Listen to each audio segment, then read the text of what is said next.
예배할 수 있는 특권을 주셨고, 주님 전에 나와 함께 마음 모두어 무릎 꿇어 찬양과 경배로 영광 돌릴 수 있는 은혜의 시간 주시니 감사를 드립니다. 주님, 이 시대가 점점 약해져서 이제는 강단에서 마음껏 하나님의 말씀을 선포하고 싶어도 그렇지 못할 시간들이 우리에게 점점 다가옵니다. 차별법이라고 하는 이 엄청난 이 반기독교적인 법 앞에 우리를 무력해질 수밖에 없는데, 아버지 하나님, 초월하시는 주님 앞에 담대히 나아가 다시 한번 이 교회가 세상의 등불의 역할을 감당할 수 있도록 우리에게 하나님의 말씀을 전할 수 있는 능력으로 다시 한번 서갈 수 있도록 이 교회가 새롭게 될 수 있도록 주님 인도해 주시옵소서. 아버지 하나님, 우리가 진짜 주님을 늘 사랑한다고 고백은 하지만 진정 우리의 한계로 사랑하는 것인지 한계를 넘어 사랑하는 것인지 우리의 모습을 분명히 보아 알게 하시고, 우리를 죽기까지 사랑하신 그 주님의 은혜를 우리도 본받으며 날마다 주님의 뒤를 쫓고자 살아가는 믿음의 성도들 될 수 있도록 하나님 인도해 주시옵소서. 아버지 하나님, 점점 이 시대는 우리가 얼굴과 얼굴을 대면하고 보지 못하며 늘 화상으로 봐야 되고 전화로 해야 되는 그런 시대에 살고 있습니다. 비대면 세대에 우리가 살고 있습니다. 아버지 하나님, 다시 한번 하나님께서 주시는 크신 은혜로 말미암아 이 코로나19 사태가 종식될 수 있도록 인도해 주시고, 자유롭게 서로의 어깨를 마주하며 하나님 앞에 기쁨으로 예배하며 우리 입을 가로막는 마스크로부터 자유로운 시대를 주님 허락해 주시옵소서. 오늘도 우리가 예배합니다. 이 예배를 통해서 진정한 자유이신 주님을 발견할 수 있는 은혜 주시고, 지금은 주님과 너만이 하는 은밀한 죄를 고백하고자 하오니 주님 용서하여 주옵소서.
우리 죄를 고백할 때 들으시고 진정 사유의 은혜로 함께 하시고 우리에게 자유와 기쁨의 은혜로 함께 하실 그 주님을 소망하며 이 시간 주님 앞에 예배하는 저희 모두가 되게 하옵소서. 예수님 이름으로 기도드리옵나이다. 아멘. 나는 전능하신 아버지 하나님 천지의 창조주를 믿습니다. 나는 그의 유일하신 아들 우리 주 예수 그리스도를 믿습니다. 그는 성령으로 잉태되어 동정녀 마리아에게서 나시고 본디오 빌라도에게 고난을 받아 십자가에 못 박혀 죽으시고 장사된 지 사흘 만에 죽은 자 가운데서 다시 살아나셨으며 하늘에 오르시어 전능하신 아버지 하나님 우편에 앉아 계시다가 거기로부터 살아있는 자와 죽은 자를 심판하러 오십니다. 나는 성령을 믿으며 거룩한 공교회와 성도의 교제와 죄를 용서받는 것과 몸의 부활과 영생을 믿습니다. 아멘. 찬송 292장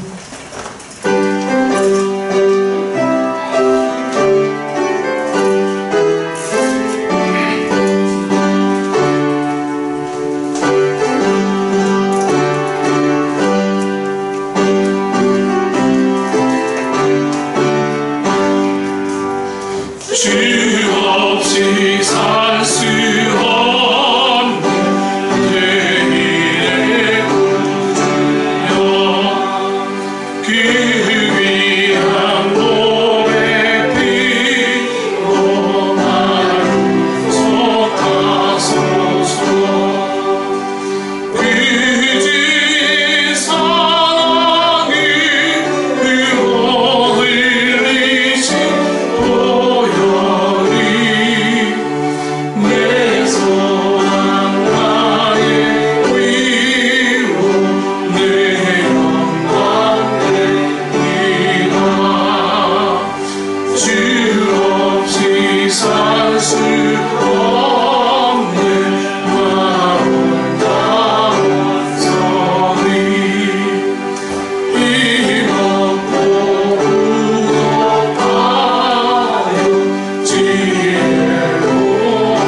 건강하고 못된 날 주님 전에 닿을 수 있도록 건강 허락해 주시네 감사를 드립니다. 장마철인 이때 너무나도 우리들 삶이 나태하고 안일한 삶 속에 살아가는 것은 아닌지요.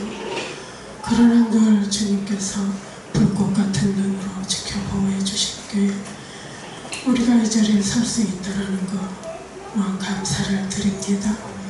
아버지 하나님, 우리가 늘 우리의 생각과 뜻대로 자유자재하며 살아가는 우리의 삶입니다.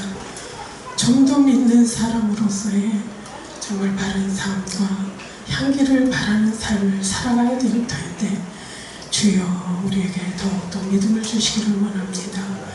주여 우리 교회에 속한 우리 식구들, 이 자리에 나오지 않은 식구들 이 시간 기억할 수 있는 믿음을 허락해 주시옵소서.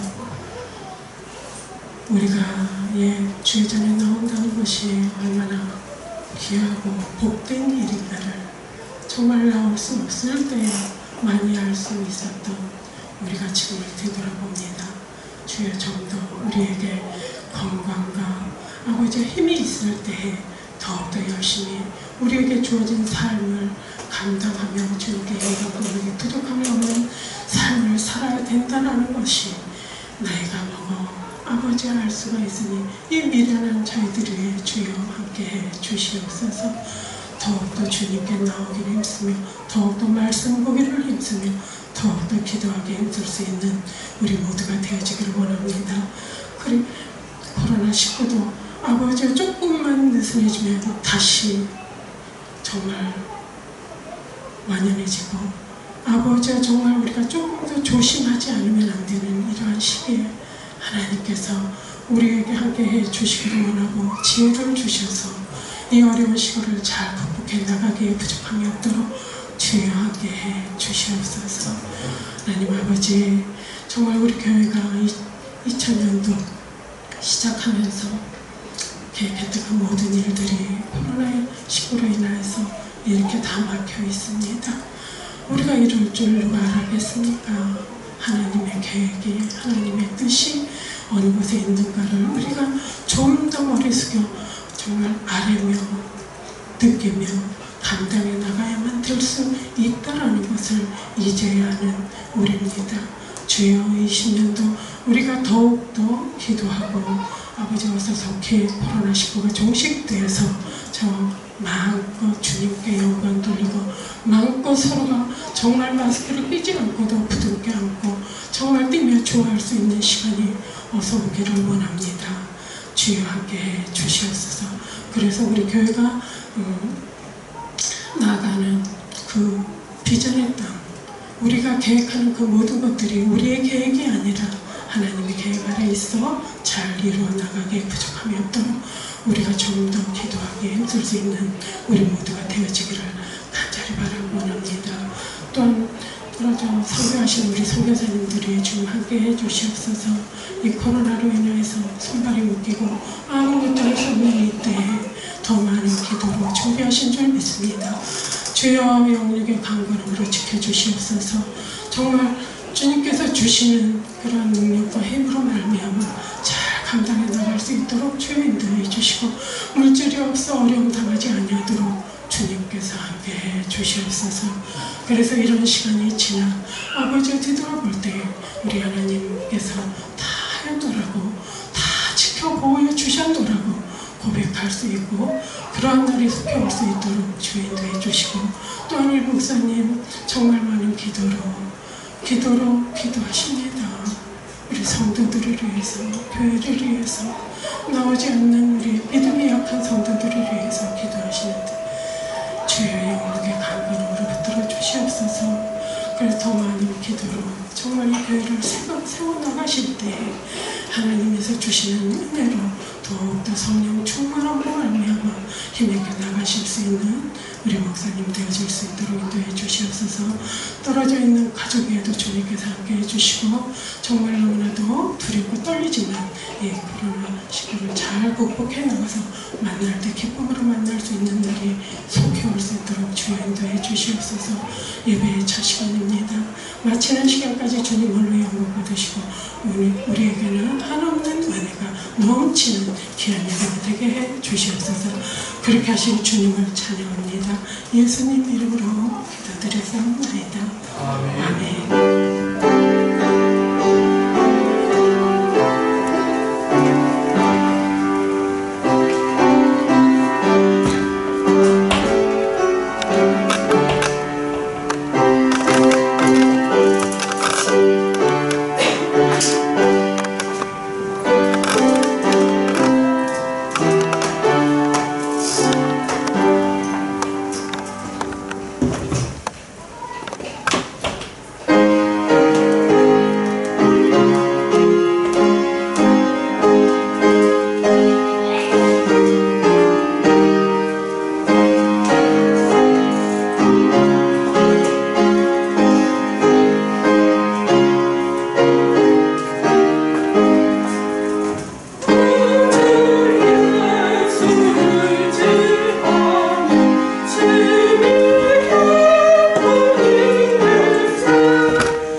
들으셨습니다. 희솔이 어금니 치료 잘 받게 해주시는 거 감사합니다. 이용구 집사님. 벌써 어금니 치료 받아야 된다. 편입 준비하는 혜빈이의 건강과 지혜 주시길 기도하며 감사드립니다. 안재림 목사님. 온전한 사역이 이루어지게 하소서 하면서 기도하십니다. 좋으신 아버지 하나님, 주님 앞에 엎드려 간절히 비옵는 우리 성도들의 간절한 소원들이 오늘 이 시간 함께 모두어 주님 앞에 아뢰이는 능력입니다. 아버지 하나님, 우리가 형식적으로 드리는 것이 아니라 우리의 온 마음을 다해 간절함으로 드리는 소원의 기도 제목들마다 성령님 만지시고 간섭해 주시고 들으시고 응답하여 주시옵소서.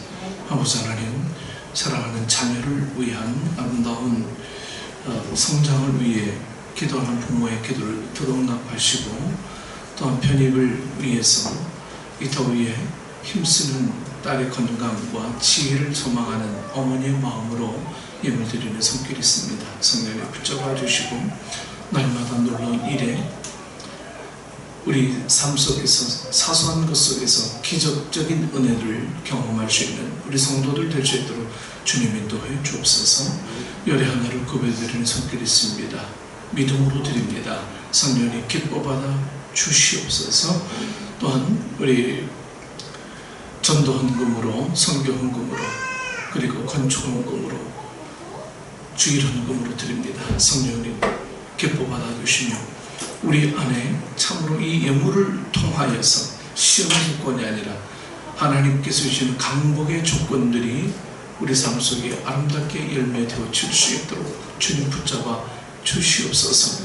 아버지 하나님, 우리가 물질의 풍요로움은 없습니다. 하지만 우리의 마음으로, 우리의 사랑으로, 우리의 정성으로 드리는 예물 속에 성령이 깊이 관여하시고 과거의 두 랩돈처럼 엄청난 기적의 능력의 제물이 될 수 있도록 하나님 인도해 주시옵소서. 아버지 하나님, 우리 예배를 위해 우리 헌금위원 안회원이 수고합니다. 하나님 기뻐 받아주시고 이들의 열정과 이들의 수고가 아버지 하나님 나라에 크게 쓰여지는 아름다운 이유가 될 수 있도록 주님 인도해 주옵소서. 우리 교사들 주님 축복해 주옵소서. 어린 심령들, 아버지 하나님, 저들을 이 험악한 세상에 무엇으로 자라날 수 있습니까? 우리 교사들의 말 한마디 한마디, 기도의 음성 한마디 한마디가 저들을 살릴 수 있는 능력이 될 줄 믿사오니 힘들어도 이 사역을 잘 감당해낼 수 있도록 우리 교사들에게 믿음 위에 믿음 더하여 주시옵소서.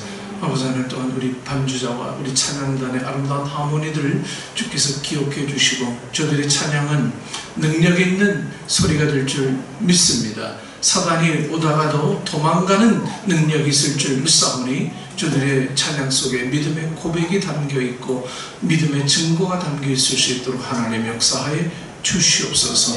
아버지 하나님, 우리 또한 엔지니어들 함께 하시고 우리가 이곳에서 식사는 하지 못하지만 아버지 하나님 함께 모여 식사하며 서로의 안부를 주고받으며 성도의 교제가 아름답게 이루어지는 그 순간까지 아버지 하나님 우리의 삶을 지키시고 보호하여 주옵소서. 간절히 비옵기는 또한 우리 사랑하는 성도들의 생업을 주님 붙잡아 주시옵소서. 아버지 하나님, 전 세계적으로 경제적인 어려움들이 강대국들로 비롯해서 오늘 우리나라에까지 이르를 수밖에 없습니다. 코로나의 영향을 통해서 경제는 점점 죽어가고 자국 이기주의만 남는 이 시대에 우리가 살아갈 수 있는 방법이 무엇이 있겠습니까? 오직 주여 하나님 한 번만 악망하는 일밖에 없사온데 성령님 붙잡아 주시고 은혜 베풀어 주셔서 우리 생업을 통해서 어렵거나 힘들어도 주의 은혜의 때를 바라는 소망이 훨씬 더 커져갈 수 있도록 하나님 함께 해 주옵소서. 또한 직장의 위기 앞에 있습니다. 아버지 하나님, 이 젊은 청년들은 직장을 잡지 못해서 애를 태우고 있는 이 시대에 아버지 하나님이 함께 해주시고 진정 우리가 어떻게 해야 이 난관을 뚫고 극복해 나갈 수 있는지 주님을 통해서 지혜를 공급받을 수 있도록 하나님 은혜 베풀어 주옵소서. 아버지 하나님, 우리가 이 시간 예배합니다. 이 예배 주인 되신 주님 앞에 이 시간 머리 숙여 예배할 때에 성령님 임재해 주시고 우리에게 가슴 충만한 은혜가 가슴 터져 나갈 듯이 밀물처럼 물려오는 은혜 시간 되게 하여 주옵소서. 감사와 찬송과 영광을 주님 앞에 돌리며 예수님 이름으로 축복하며 기도드리옵나이다.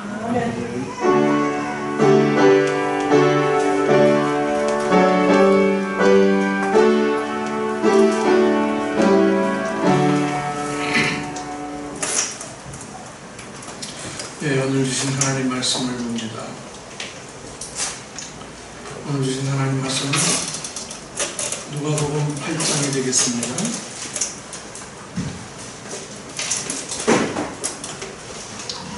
누가복음 8장 22절부터 25절 말씀까지.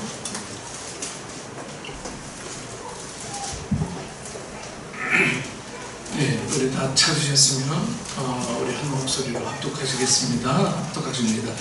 하루는 제자들과 함께 배에 오르사 그들에게 이르시되 호수 저편으로 건너가자 하시매 이에 떠나 행선할 때에 예수께서 잠이 드셨더니 마침 광풍이 호수로 내리침에 배에 물이 가득하게 되어 위태한지라. 제자들이 나와 깨워 이르되 주여 우리가 죽겠나이다 한데 예수께서 잠을 깨사 바람과 물결을 꾸짖으시니 이에 그쳐 잔잔하여지더라. 제자들에게 이르시되 너희 믿음이 어디 있느냐 하시니 그들이 두려워하고 놀랍게 여겨 서로 말하되 그가 누구이기에 바람과 물을 명함에 순종하는가 하더라. 아멘. 네, 오늘 본문 말씀으로 내 믿음의 실제는 이라는 제목으로 우리 함께 은혜를 나눕니다. 저도 가보진 않았지만 매스컴을 통해서 책을 통해서 많이 봤습니다. 이 남아메리카의 해안을 따라서 크고 작은 섬들로 이루어진 이 갈라파고스 군도가 있어요. 대륙에서 멀리 떨어진 곳이기 때문에 이 동물들이 오고 갈 수 없는 곳이어서 다른 지역에서는 볼 수 없는 희귀한 동식물들이 많이 자라서 이 생물학상으로 아주 중요한 지역으로 보호되어 있는 그런 곳이라고 합니다.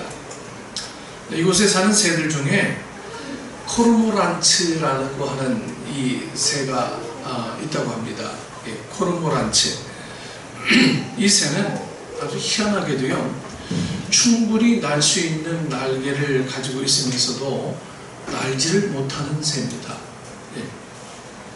조류학자들이 그 이유를 연구했다고 합니다. 그랬더니 그 결과가 이 갈라파고스 군도에는 이 새와 대적하거나 경쟁할 만한 새들이 없었기 때문이라고 밝혔습니다.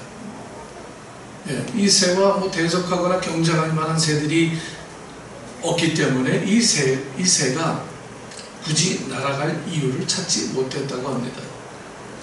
목숨을 걸고 피하거나 잡으려고 쫓아가야 할 일이 없기 때문에 이 날개를 사용할 필요가 없었고, 또 하나 굳이 날아다니지 않고 걷기만 해도 얼마든지 먹을 것들이 널려 있었기 때문에 날개를 사용하지 않다 보니까 날개가 있어도 날 수가 없는 그러한 새가 되었다는 거죠. 이 코르모란츠라고 하는 이 새가 그렇습니다. 동물이든 식물이든 사람이든 여러분, 이 그가 어디에 살고 있느냐 하는 것이 여러분 이렇게 중요합니다. 어디에 살고 있느냐 하는 것들은 정말 중요합니다. 여러분, 이게 내가 몸담고 있는 환경이 어떠하냐에 따라서 멋진 날개를 가지고도 날지 못하는 초라한 모습이 될 수도 있다는 겁니다. 그런데 여러분, 특별히 사람은 환경의 영향을 더 많이 받는 그런 존재죠. 사람만큼 환경의 영향을 많이 받는 존재는 별로 없습니다. 이 동물들은 환경에 잘 적응해 나가며 사는데 사람만큼은 이 환경의 영향을 아주 지대하게 많이 받는 존재가 바로 사람이죠. 사실은 이 대부분의 사람은 어떤 환경에도 잘 적응하며 살 수 있도록 되어 있어요. 이 적도의 무더운 날씨에 살던 사람을 이 알래스카의 아주 추운 극지방에 데려다 놓으면 처음에는 막 못 살 것 같고 얼어 죽을 것만 같다가도 어느 정도의 적응 기간만 지나면 금방 적응해 나갑니다. 그리고 박종환 성도도 베트남 지금 섭씨 40도래요. 처음엔 죽을 것 같은데 아마 지금은 조금 살아갈 수 있을 만한 어떤 적응력이 좀 생겼을 거라고 봐요. 이렇게 환경에 잘 적응해 간다는 말은 그만큼 이 환경에 영향을 많이 받는다는 것과 같은 의미일 것입니다. 실제로 사람은 환경에 많은 영향을 받는 그런 존재입니다. 그래서 일반적으로 환경이 사람을 만들어내는 일들도 우리는 흔히 보게 됩니다. 여러분 여러분 잘 아는 유명한 맹모 삼천지교 여러분 잘 아시죠? 네. 이걸 얘기하지 않을 수가 없는데 이 맹자 어머니 이야기입니다. 공동묘지 근처에 살았더니 어린 맹자가 매일매일 장례식만 하는 것만 흉내내며 그렇게 논다고 그래요. 네, 장례식 하는 거. 그래서 이제 시장으로 이사했더니 이번에는 매일 장사꾼 흉내만 내고 살더랍니다. 네. 그래서 안 되겠다 싶어서 다시 학교 근처로 집을 옮겼더니 그때서야 공부를 시작하더라고 하는 거예요. 네. 여러분이 어디에 사느냐, 어떤 환경에서 자라느냐가 참 이렇게 중요하다는 것을 대변하기 위한 하나의 대표적인 이야기가 아닌가 싶습니다. 자, 사람이 어디에 살며 어디에 머물러야 하느냐가 중요하다면 이제 우리 한번 생각해 보십시다. 신앙인들이 살아야 할 곳은 어디냐 하는 거예요. 신앙인들이 살아야 될 곳. 뭐 물어보나 마나 믿음의 땅에 살아야 되죠. 믿음의 땅에서. 내 가정을 믿음의 환경으로 바꿔놔야 될 그 땅에서 살아야 되는 거예요. 믿음의 땅에서 신앙이 살아 움직여야 하고 그곳에서 신앙이 자라야 하고 신앙의 땅에서 언제든지 믿음의 날갯짓을 해야 합니다. 내가 처한 환경이 신앙의 환경이, 믿음의 환경이, 기도의 환경이 되지 않으면 내 환경에서 다른 영향력을 받을 수밖에 없죠. 내 환경에서 항상 주님을 생각하는 환경으로 늘 인식이 되면 거기가 바로 예배당이고 그것이 바로 하나님의 처소인데 내 환경을 그냥 재산 증식 도구로만 환경을 바꿔놓으면 그것은 절대로 하나님의 어떤 예배의 처소가 되지 않고 인위적인 수단으로밖에 되지 않습니다. 그래서 집 때문에 자식들과 부모들 집안에 막 의가 나고 척이 지고 안 보기도 하고 이러기도 하잖아요. 돈과 연결되어 있기 때문에.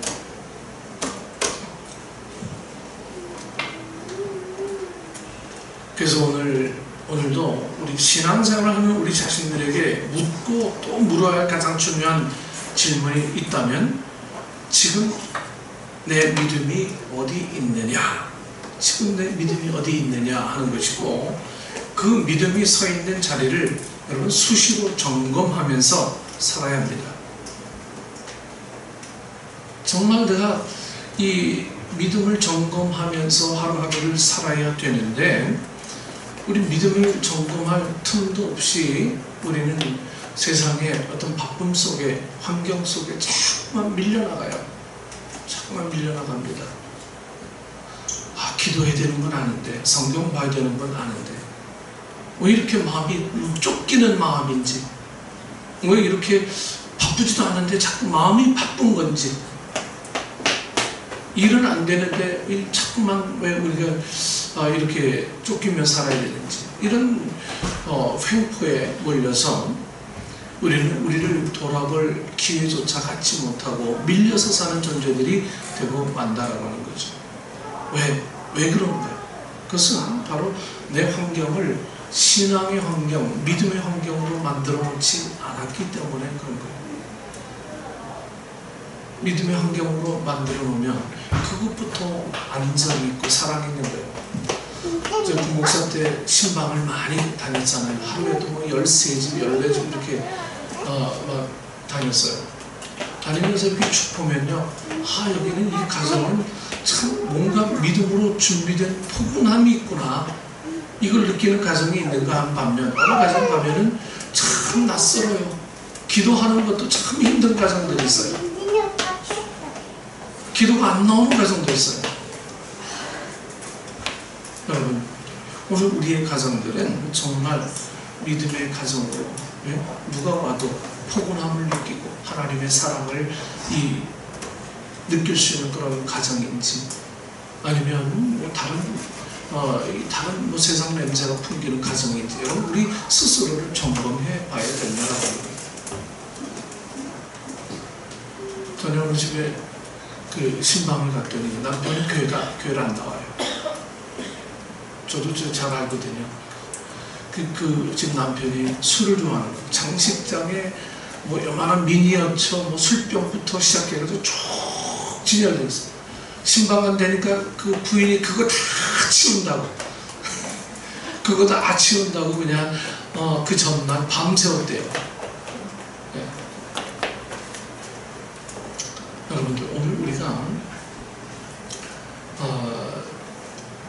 하나님을 섬긴다고 하면서 우리의 신앙적인 자세들이 이렇게 가장 기초적인 생활을 믿음의 환경으로 만들어 놓지 못하면 우리는 어디 가서든 늘 쫓기는 마음들, 불안한 마음들, 이런 마음들 속에 정신 차리지 못하고 그렇게 살 수밖에 없어요.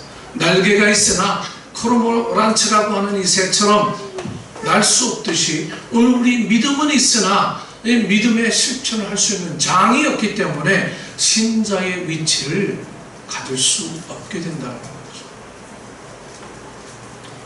그래서 항상 우리는 내 믿음이 지금 어디 있냐? 이걸 점검해야 돼요. 그래서 제가 큐티를 권고하잖아요. 오늘 성경 본문에서도 예수님께서도 제자들에게 던지는 질문이 바로 이겁니다. 너희 믿음이 어디 있느냐? 왜 주님께서 당신의 곁에서 따르는 제자들에게 여러분 이런 질문을 하셨겠습니까? 이미 배도 버리고 그물도 버리고 가족과 모든 것을 버리고 주님을 따라 나선 그 사람들 아니에요? 얼마나 훌륭합니까? 나 예수님 쫓으려고 내 식구들 다 버리고 배도 버리고 그물도 다 버렸습니다. 여러분 얼마나 훌륭해요, 이 제자들이. 그래도 오늘 예수님은요, 이 제자들에게 막 질책하듯 막 이렇게 묻습니다. 믿음 없는 것들아 하면서. 그 정도면 정말 대단한 이 믿음 아니에요? 예수님 따르는데 자기 거 다 버렸는데. 근데 느닷없이 제자들에게 다시 묻고 계시는 질문이 뭐냐면 너희 믿음이 어디 있느냐? 이런 것은 분명히 의미하는 바가 있습니다. 그리고 오늘 우리들에게도 던져주는 바가 큽니다. 여러분, 내 별명이 크리스찬이라고 교회를 열심히 오간다고 해서 그것만으로 내가 믿음의 땅에 살고 있다는 착각을 버리라는 거예요. 몸은 언제나 시간마다 예배당에 있고, 또한 비록 몸은 와 있지 못할 때라도 마음만은 언제나 교회에 있다고 합시다. 그러나 그것만으로 내가 믿음의 땅에 살고 있다고 자만하지는 말라는 거예요. 정말 중요한 것은 믿음이 어디 있느냐 하는 거예요. 믿음이 어디 있느냐. 즉 그 믿음이 뿌리를 내리고 있는 것이 어디냐는 것입니다. 하루는 예수님께서 제자들과 함께 배에 오르시더니 호수 저편으로 건너가자 하십니다. 호수를 건너는 중에 예수님은 그만 잠드셨고, 여러분 갈릴리 호수 보면 우리가 넓다고 하지만 그렇게 넓은 호수는 아니에요. 배 출발한 지 얼마 되지도 않으셔서 예수님 바로 잠드셨어요. 그런데 갑자기 광풍이 일기 시작하는데 걷잡을 수가 없어요. 이 시리아의 헤르몬산이라고 하는 만년설에서 이 오후가 되면은 이 바람이 이 갈릴리 호수 쪽으로 막 몰고 와요. 저도 실제로 오후에 배를 타봤더니 파도가 엄청 심하더라고요. 배는 순식간에 물로 가득 차버렸고, 이제 할 일이라고는 그 당시 너무 심하게 치니까 이 죽음이라고 하는 일만 남은 절박한 상황입니다. 이제 곧 배가 뒤집어질 것 같아요. 이 풍랑 속에 살아남을 사람이 없을 것 같아요. 어부들도 이 배에 이렇게 막 파도가 엄청나게 치면 수영 잘한다고 해도 그 수영 솜씨가 별로 발휘가 안 되죠. 그런데 도대체 얼마나 피곤하셨기에 배를 타자마자 예수님은 그만 주무시고 계신 것입니까? 제자들은 이 숨 넘어가는 소리로 막 주님을 깹니다. 주여! 주여! 네. 우리가 지금 죽겠습니다. 네? 우리가 지금 죽겠습니다. 자, 여기서 우리 한 가지 생각합니다. 이 말 속에서 죽게 된 우리는 여러분 누구를 말합니까? 죽게 된 우리는 제자들만이 아니라 예수님도 포함되어 있는 거예요. 예수님 죽어요. 조금만 침착하게 생각했더라면 이게 얼마나 불신앙의 말인지 알았을 겁니다. 그런데 저들은 아주 불신앙적인 자세로 결국은 예수님 우리 같이 죽읍시다 뭐라는 의미와 같은 말을 하고 마는 거예요. 예수님 지금 이거 빨리 일어나셔서 주님 해결해 주십시오. 이게 아니라 예수님 지금 예수님도 죽게 됐으니까 빨리 일어나서 우리 뛰어내리든지 지금 이 얘기예요. 이게 제자들의 믿음의 전부였습니다. 예수님에 대한 믿음이 여러분 이렇게 없습니다. 여러분 보십시오. 예수님께서 잠에서 깨어나셔서 바람과 물결을 꾸짖으셨어요. 그랬더니 순식간에 바람이 그치고 바다가 잔잔해졌습니다. 그 이후에 제자들의 반응에 여러분 주목할 필요가 있어요. 25절 하반절입니다. 그들이 두려워하고 놀랍게 여겨 서로 말하되 그가 누구이기에 바람과 물을 명하며 순종하는가 하더라. 예수님께서 풍랑을 잔잔케 하시기 전까지 제자들이 이 예수님을 어떤 분으로 생각했는가를 알 수 있게 하는 하나의 단서입니다.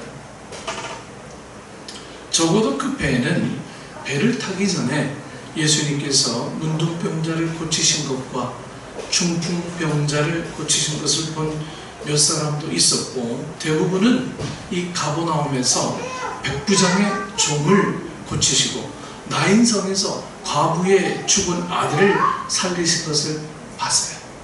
제자들 다 봤어요.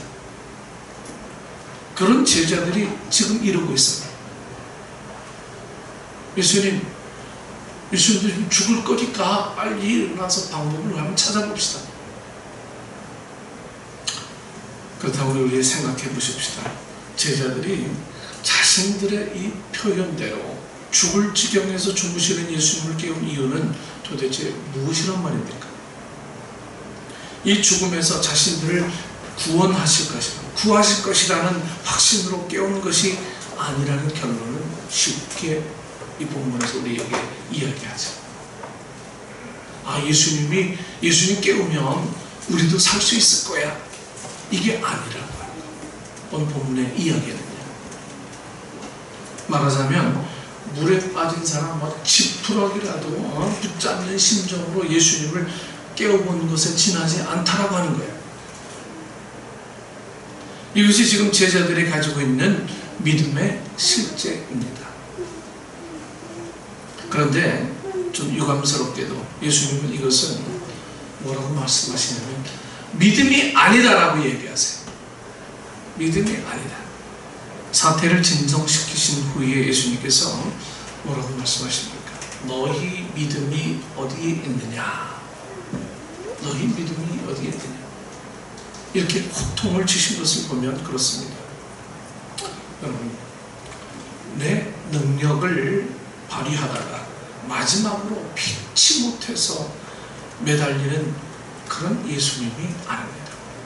세상 방법 다 동원해보다가 안 되니까 주님 살려주십시오. 여러분 그런 예수님을 믿고 있다면 우리 믿음의 우선순위는 어디에 있는지, 정말 내 믿음이 뭔지, 내 믿음이 어디에 있는지 여러분 살펴보셔야 될 겁니다. 예수님은 자기의 경험과 자랑과 자기 인생 철학 뒤에 숨겨놓고 체면치레를 하기 위해 내보이는 신앙적 모퉁이가 아니에요. 믿음의 중심이 예수님이어야 합니다. 믿음의 중심이. 이것저것 다 해보고 안 되면 주님 앞에 와서 무릎 꿇고 주님 해결해 주십시오. 물론 그 또 하나님 응답하시지요. 긍휼히 보시니까. 하지만 우리는 평생 예수 믿어오지 않았습니까? 그렇다면 우리의 믿음은 그러한 이 세상적인 방식을 취해서 해보다 안 돼서 나오는 그러한 주님 찾는 방식이 아니라 우리의 믿음의 중심에 예수님을 모셔드리는 가장 지혜로운 방법을 먼저 사용해야 되는 거 아니냐는 거죠. 오늘 제자들에게 꾸짖는 예수님 바로 이걸 물으신 거예요. 지금 내 믿음이 어디에 있느냐? 우리 인생 철학 뒤에 다 숨겨놨어요. 체면치레 뒤에 예수님 다 숨겨놨어요. 우리도 믿음이 있다고는 합니다만 그 믿음의 중심이 도대체 어디에 있는 것입니까? 중심은 다른 데 있고 예수님은 한 모퉁이에 이렇게 모셔두고 살진 않습니까?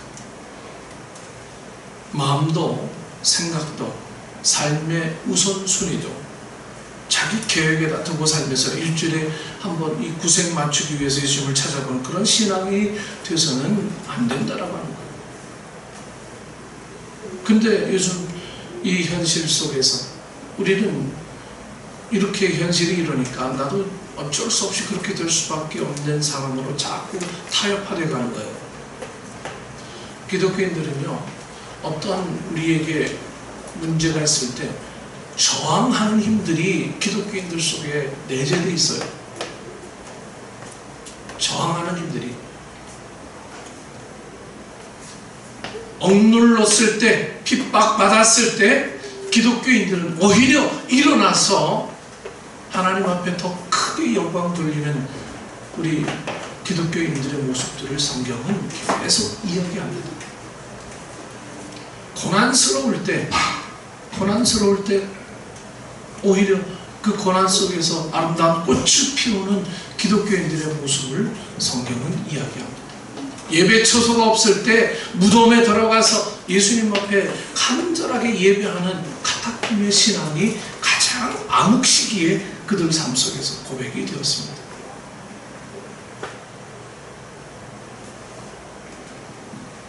멀지 않게 우리나라에서도요, 핍박받았을 때, 우리나라 초기 기독교가 핍박받았을 때 가장 은혜로운 때가 있었습니다.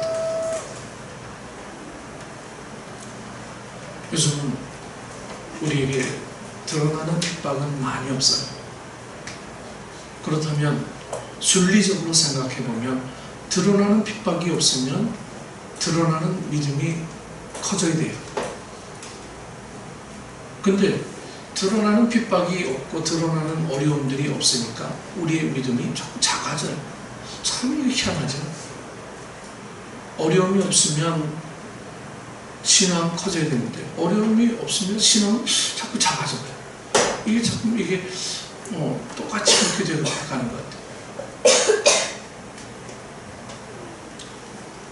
어려움이 생겨야 믿음 생활에 힘을 갖고 믿음 생활을 하는 건 사실 바람직하지 않습니다. 평안할 때, 감사할 때, 능력 있을 때, 조건 될 때, 힘 달 때 우리가 그때마다 주님 앞에 헌신하고 봉사하고 예배하고 우리의 믿음을 항상 지켜가는 그런 삶의 지혜로움 아니겠습니까? 우리는 항상 미봉책으로 늘 살고 있는 것 같아요. 급한 것부터 막 하다 보니까 이제 두서가 없어지는 거예요. 우선순위도 없어지고. 그러다 보면 내 믿음은 도대체 뭐냐? 그게 하루 이틀 지속되다 보면요, 나도 모르게 무감각해져. 감각이 없어져. 여러분, 기도 한 1년 안 해보세요. 나중에 예수님 이름으로 기도합니다도 모를 거예요. 우리 냉철하게 생각을 해봅니다. 우리에게 닥치는 시련이 너무 크기 때문에 이길 수 없는 경우는 여러분 거의 없습니다. 우리의 믿음이 부족해서 이길 수 없는 것입니다. 누구 때문에 라고 핑계하기 전에 나를 돌이켜 생각해 보시길 바랍니다. 그 사람이 나에게 준 고통이 큰 것이 아니라 내가 감당할 만한 믿음이 없어서 스스로 상처받고 좌절했던 거죠. 실제로 우리에게 상처 준 사람은 기억도 못해요. 근데 그 상처를 내가 키워요. 내가 키워요. 그만한 믿음이 없어서 그래요. 예수님께서 배를 타시면서 제자들에게 분명히 말씀하셨습니다. 호수 저편으로 건너가자. 여러분, 그 말씀이면 된 것 아닙니까? 이 배는 분명히 호수 저편으로 건너간다. 예수님이 이렇게 말씀하셨으니까 이 배는 건너갈 거야. 어떤 환경이 와도. 여러분, 이 믿음 가져야죠. 여러분, 그렇지 않습니까? 주님이 문둥병자 고치고 나사로의 죽은 아들도 살리시고 안진병 일으키시고 눈먼 자도 보시고 다 보고 나서 이 배 타고 건너가자라고 말씀하시면, 그분이 하나님인 것을 우리가 알면 중간에 어떠한 일이 있어도 건너갈 줄 믿는 거예요. 믿어야죠. 근데 제자들의 모습은 그걸 믿지 못했어요. 죽음 앞에 그들은 그동안 예수님을 봐왔던 이 신뢰가 한순간에 그냥 다 무너져버려요. 여러분, 죽음이라고 하는 두려움들이 오늘 우리를 정말 힘들게 합니다. 우리 지난주에도 이상 집사님 죽음에 관한 말씀을 들으셨을 줄 압니다. 죽음의 공포보다 더 큰 공포가 어디 있겠어요. 하지만 그 공포를 이겨나갈 수 있는 가장 큰 원동력과 힘은 바로 믿음에서부터 비롯된다라고 하는 것은 우리가 늘 인식하지 않아요. 제 친한 친구에게 죽음에 관한 이야기를 잠시 나눴습니다.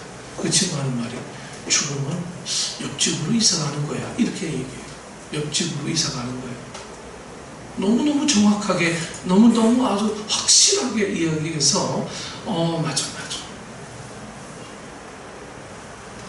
오늘 우리는 그 공포를 넘을 수 있는 가장 큰 이 원동력은 바로 믿음이라고 하는 이 원동력, 이것을 키워나가지 않으면 우리는 온갖 두려움, 공포, 이 여기에서 자유할 수가 없어요. 벗어날 수가 없어요. 내 자녀 어떻게 키울까? 여러분, 걱정하지 마세요. 주님께서 우리의 자녀들을 책임지시지 않겠느냐 하는 어떤 배짱 있는 믿음이 우리에게 있어야 되지 않겠어요? 그렇다고 방치도란 얘기가 아니죠. 믿음으로 성장시켜라라고 합니다. 오늘 제자들의 모습은 그 모습을 다 보고도 예수님의 어떤 그 기적적인 자연을 지배하시고 초월적인 일을 행하시고 제자들을 불렀을 때 다 버리고 배를 버리고라도 쫓아갈 만한 그 믿음이 거의 있었건만 죽음 앞에, 그 죽음의 위기 앞에 예수님을 기억하지 못하는 그러한 불신앙에 머물고 말았죠. 예수님이 건너가자 말씀하시면 건너가게 될 줄 믿는 거예요. 그것이 우리의 신앙이어야 합니다. 안 돼. 힘들어. 풍랑이 저렇게 치는데 이거 다 따지고 결코 주님을 온전하게 따라갈 수가 없는 거예요. 여러분, 말씀을 우리는 허투루 듣지 말아야 됩니다. 말씀을 하찮게 여기는 것은 아주 나쁜 습관입니다. 살아가면서 만나는 풍랑은 여러분 만만하지 않아요. 유혹하는 사람들의 말들, 충성무력하는 사람들은 그 이야기들은 얼마나 거세게 내 생각과 마음을 흔들어 넣는지 모릅니다. 정신 차리고 보면 내 신앙이 어디 갔었나 싶을 정도로 후회가 되는 풍랑들을 우리는 만납니다. 그때 생각해 보면 말씀을 우습게 여겼던 내 잘못이 얼마나 컸었는지를 그때서 우리 알게 되는 거예요.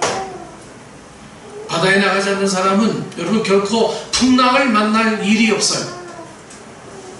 하지만 우리 인생은 갈릴리 바다를 건너야만 하는 삶이에요.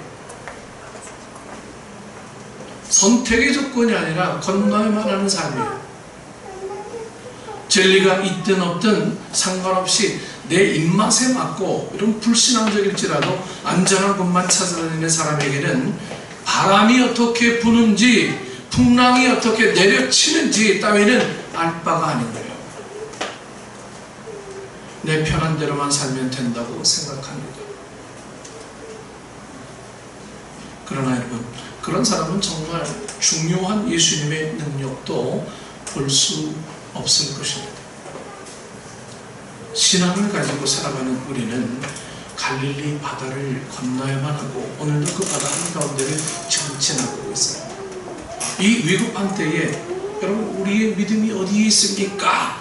보여줄 수 있는 믿음의 실제는 무엇입니까? 혹시 그게 체면입니까? 명예를 지키는 것입니까? 권력과 돈에 있는 것입니까? 아니면 남을 비판이라 하고 있는 한심한 것입니까? 불평불만으로 가득 찬 내 이기심입니까? 도대체 내 신앙의 실제는 뭡니까? 여러분, 우리가 우리의 신앙의 모습들을 하나하나 뜯어봐야 돼요. 평생 내가 주님 섬기면서 믿으면서 살아왔는데 도대체 내 믿음의 실제는 뭐냐? 하나하나 이렇게 다 계산해 보셔야 돼요. 혹시라도 배와 바람에 대해서는 누구보다도 도가 통했기에 주님의 필요성을 인정하지 못하는 제자들과 같은 우리들의 낡아 빠진 경험들이요 교만이라면 큰일 납니다.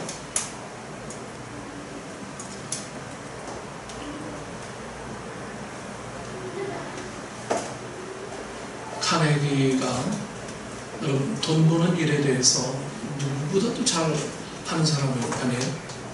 그런데도 항상 그 카네기가 몸담고 있는 리버사이드 처치 담임 목사님에게 가서, 목사님, 내 계획이 이런데 어떻게 하면 좋겠습니까? 늘 물어요. 늘 묻고 가서, 목사님, 이거 어떻게 하면 참 좋겠습니까? 목사가 무슨 돈 벌어다 주는 그거 아니잖아요. 그런데도 물어요. 그 목사님 할 말이 없으니까 기도합시다. 얼마나 축복이 돼요. 얼마나.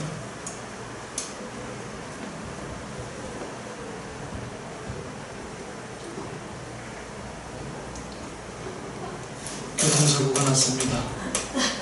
길을 걸어가던 사람을 차가 부딪힌 사고예요.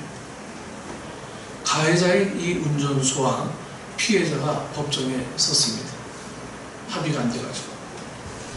운전수가 하는 말, 판사님, 저 사람이 그 길을 잘못 걸어가다가 차에 부딪혀서 부상을 당한 겁니다. 저 사람이 잘못한 거죠. 저는 모범 운전 경력 30년을 가진 사람입니다. 너무 억울합니다. 판사님이 그 말.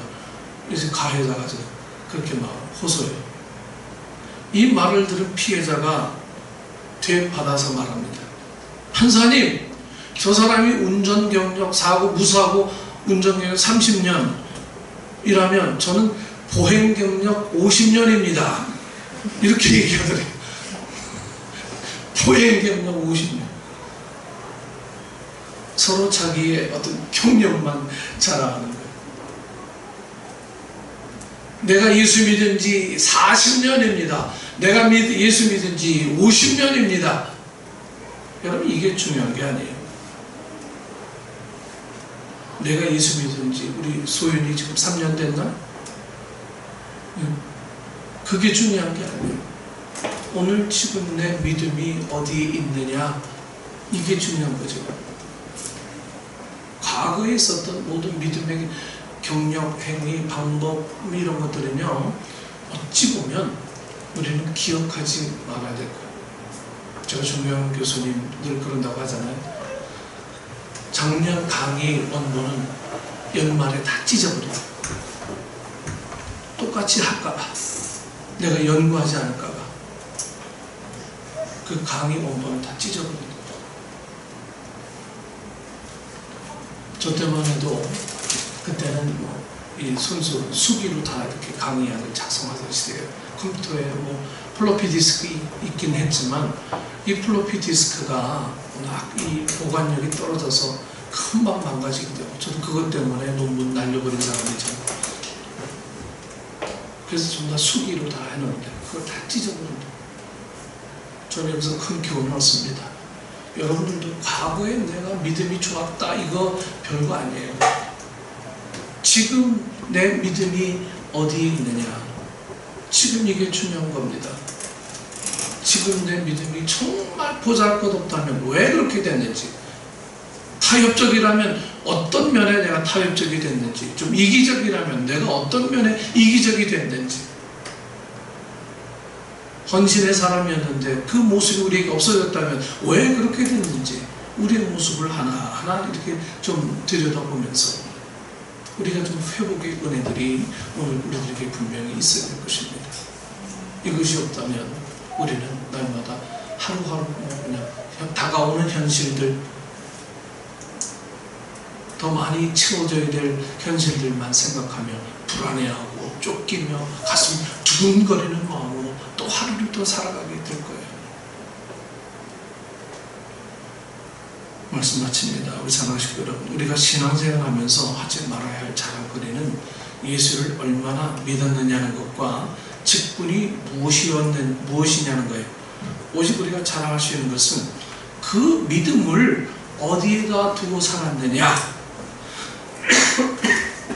이 믿음의 실제입니다.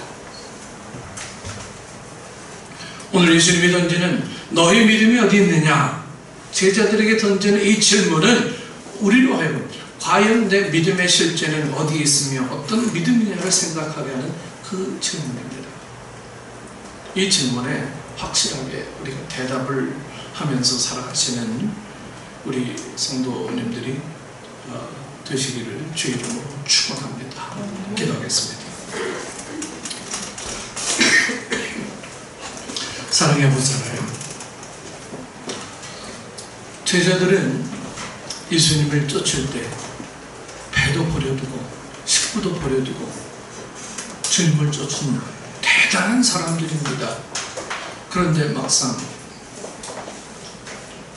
죽음의 위협 앞에 그들의 믿음으로, 그들의 예수님을 섬기는 그 믿음은 온데간데 없어지고 주님으로부터 호되게 내 믿음이 믿음 없는 것들이라고 하는 이 질책을 받고 다시 한번 그 배에 서게 됩니다. 오늘 우리의 믿음은 어디에 있습니까? 과거의 믿음만 더듬으며 사는 우리의 믿음이 아니라 오늘 하루하루 하나님의 은혜를 바라보며 기적같이 펼쳐질 약속의 하나님을 늘 우리가 고백하며 하루하루를 기쁨으로 살아갈 수 있도록 성령님 은혜 베풀어 주시옵소서. 아버지 하나님, 아직도 우리가 타성화돼서 온전한 믿음을 주님 앞에 고백하지 못하고 있다면 내 자신을 점검해보며 하루하루 믿음의 현 실질을 찾아내고 수정해 나가며 회복의 은혜로 다시 한번 일어설 수 있는 우리 모든 성도들 되게 하여 주옵소서. 예수님 이름으로 기도드리옵나이다. 아멘.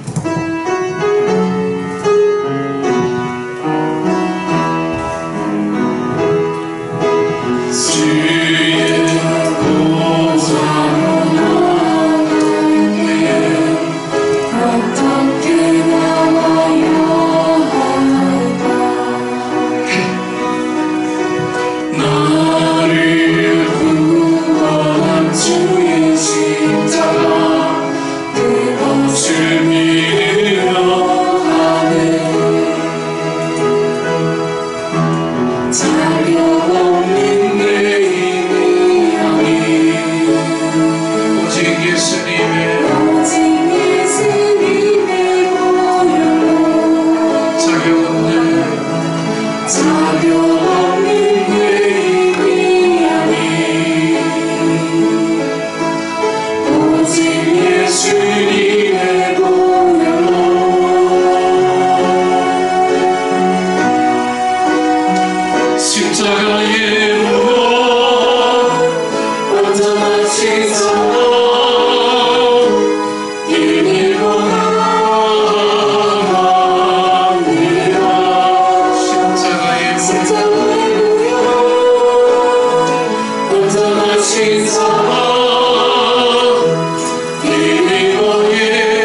일들이 잘 이루어지지 않아서 좀 마음이 좀 답답하고 할 뿐이지. 하지만 여러분 전화위복의 계기로 삼으십시오. 개인의 영성 시간을 더 크게 넓히는 시간이다 생각하십시오. 예.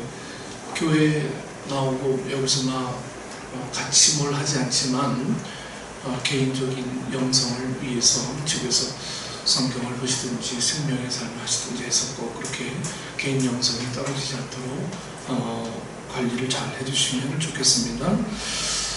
이제 휴가철입니다. 원래 오늘이 우리 수련회 가 있는 날이에요. 어제부터. 근데 이 수련회 보니까 민준이가 제일 아쉬워하는 것 같아요. 수련회 못 가서. 네. 우리 수련회 올 때 누구누구 다 지금 데려오기로 약속도 되어 있는데 얼마나 아쉽겠어요.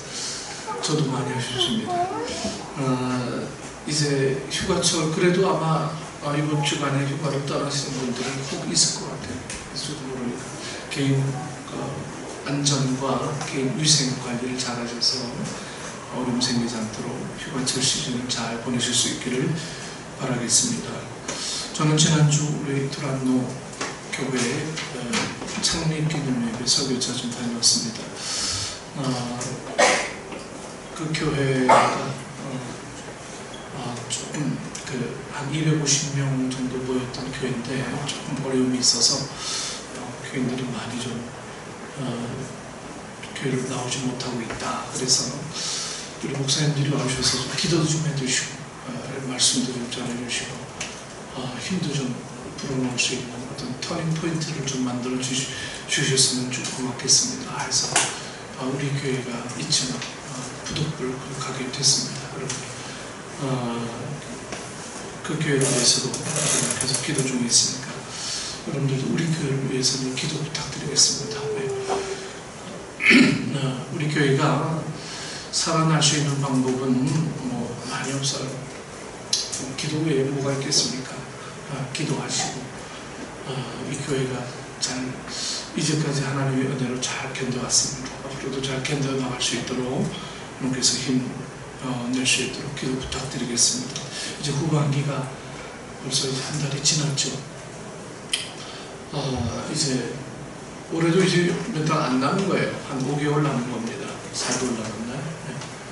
얼마 안 남았어요. 이제 우리 주연이는 이제 대학 시험 앞두고 있고요. 우리 혜빈이는 편입 시험 거기에서 11월인가? 12월이라고요? 네. 또 이제 준비를 또 해야 되고 수험생이네. 수험생이 둘이나 돼요. 네. 위해서 기도 부탁드리고 우리 소연이는 졸업을 할지 안 할지 모르겠지만 또 사회생활 위해서 기도를 좀 많이 하고 있는 것 같아요. 그래서 기도 부탁드리겠습니다. 우리 민준이, 희찬이는 이제 중학교, 이거 중학생인지 초등학생인지 아주 분간이 안 돼요. 그래서 우리 잘 적응할 수 있도록 기도 부탁드리겠습니다. 우리 함주생 오랜만에 얼굴 뵈서 너무너무 반갑고요. 지난주 이렇게 오다 보니까 우리 오천일 성도님 걸어가시더라고요. 불러서 우리 차 한잔 합시다 하고 싶었는데 뭐 그냥 무슨 생각이 그렇게 깊으시는지 그냥 걸어가시더라고요. 항상 제 머릿속에는 기도 우선적으로 해야 될 분들이 늘 머릿속에 있습니다. 기도해 주시길 바라겠습니다. 이 코로나가 잠잠하지 않아요. 그래서 정부로부터 여러 가지 좀 압박을 좀 받고 있었는데 지난번에는 좀 해제가 됐고요.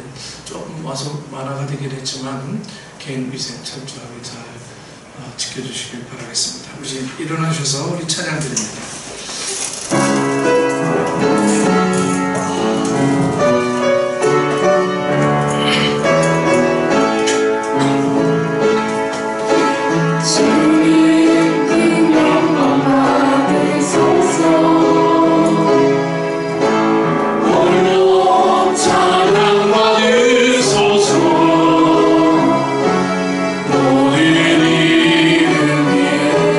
뛰어난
오늘도 살아계신 하나님,